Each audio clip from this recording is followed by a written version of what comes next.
halo-halo ang pera. Is your personal money mixed with your business money? Naku, ang daming ganito ang sinasabi sa akin ng mga nakakausap ko. And let me share about a couple. Let's call them Victor and Rose. They run a metal fabrication shop for 7 years. And okay ang kontrata, steady projects, money was coming in regularly. Kaya lang, Victor and Rose had one big problem. They never separated their personal expenses from the business. When they needed groceries, they took money from the shop's cash. When a project payment came in, some went straight to their personal accounts. Ang ending, hindi nila alam kung ano talaga ang kita ng negosyo. And one day, a big project required materials worth 400,000.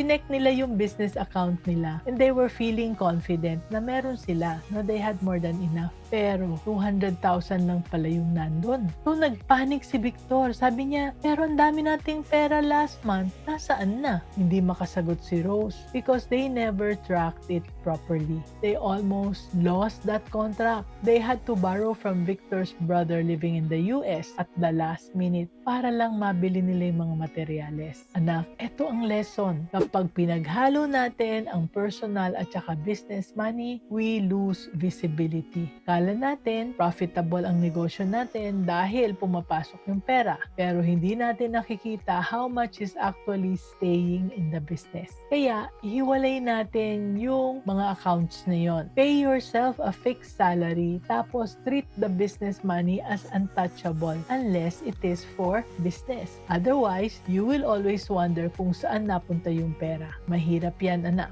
Remember, that's how we can be business-minded, Pinoy.